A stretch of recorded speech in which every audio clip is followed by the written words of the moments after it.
what's up, guy? I put all the modules in series, hoping that the sum of voltages is usable. About peltier. So here I'm boiling some water, and with my 24-volt fan running, I put my water on top of it, and that's it. I guess my heat sinking water was creating a larger difference. What is this good for? It's a joke. I guess I can turn on 2 white LEDs in series. What? LED? Oh look, one of them is red. 2 LED? With 11 peltier? No, man, no! No! I think somewhere it said if the module is good for cooling, it's not good for power generation. In your hand isn't so not good. to make it a cooler, unfortunately my power supply can do 10 amps maximum, while every module... Okay, man, shut up. Okay, stop it. Okay, shut up. Now, this is the peltier cell between 2 heatsink and the aluminum spacer.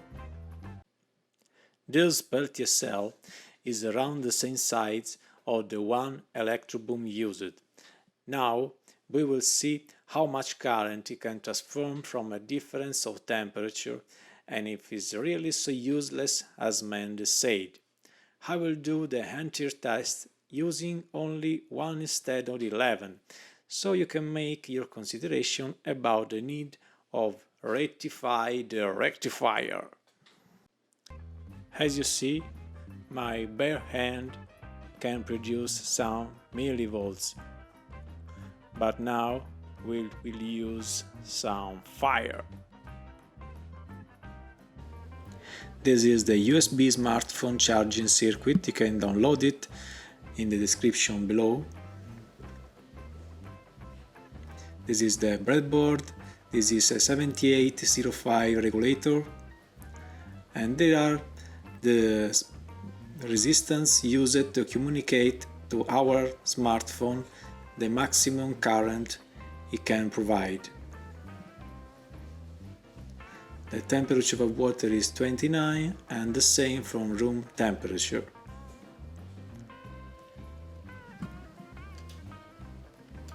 A regular gas torch. Okay, it has started to produce some electricity, but in the wrong direction. So we simply flip the cell,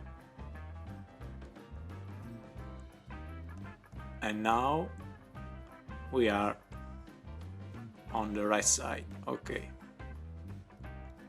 look how fast the voltage increase.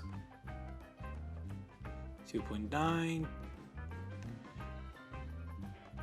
Yeah, we are reading the direct output of the peltier cell.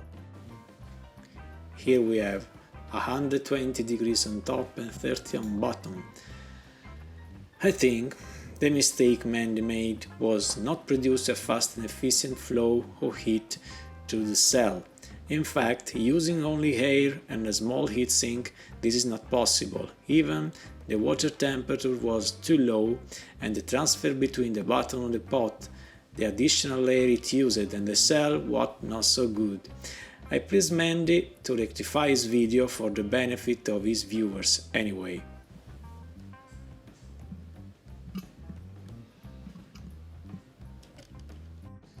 In any case, I'm a small YouTube channel, so please support me with your thumbs up, subscribing, sharing this video and take a look at my other ones. Some of them are really cool. There is also a Patreon link in the description. I will build a huge laboratory for making things and some CNC machines, but they are very expensive and I can't afford them for now. That's my dreams. As you see, the output voltage is 5 volt and 500 milliamps, so 2.5 watt. Not so bad. Mendy, is anybody home? With LM7805 regulator to provide stable 5 volt in output, we must have at least 7 volt in input. As you see, when the voltage goes up 7 volts, the provided current goes at its maximum, 500 milliamps. Yes, I understand. This experiment can maybe appear stupid or useless, But think about being lost in the nowhere, no electricity and no sun, like some Arctic expedition, or some of your worst post-apocalypse nightmare. With this, you can charge your electronics with a cool surface, like some water or ice, and a simple fire. Not so useless, yeah, right?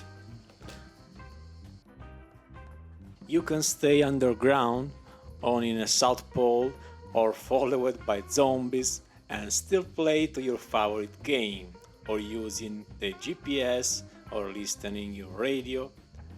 Should be the most requested thing in the survival kits. I have seen other similar experiments on YouTube that made me cry. There are those who pretend to charge a phone without a charging circuit.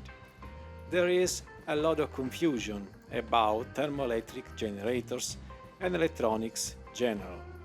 Obviously, you can put some elements in series like Electroboom down, but doing it correctly, you will have a good current and a nice voltage.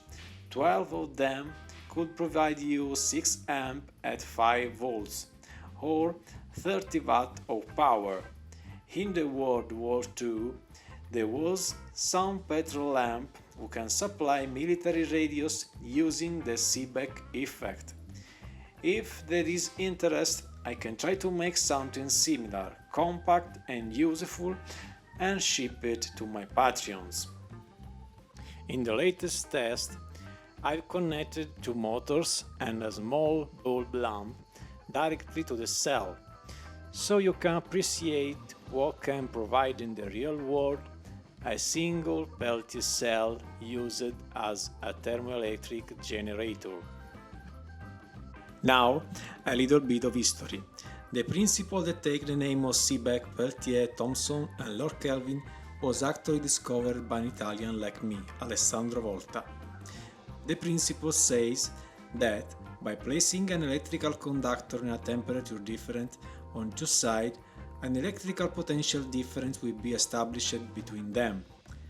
To exchange the effect, I used junction made by two different conductors with opposite Seebeck coefficient, for example copper and nickel chromium. The junction can be then put in series to produce higher voltages for thermopile or individually thermocouples.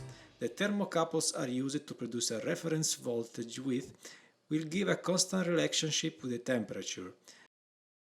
And as ever, stay cool and see you on my next video.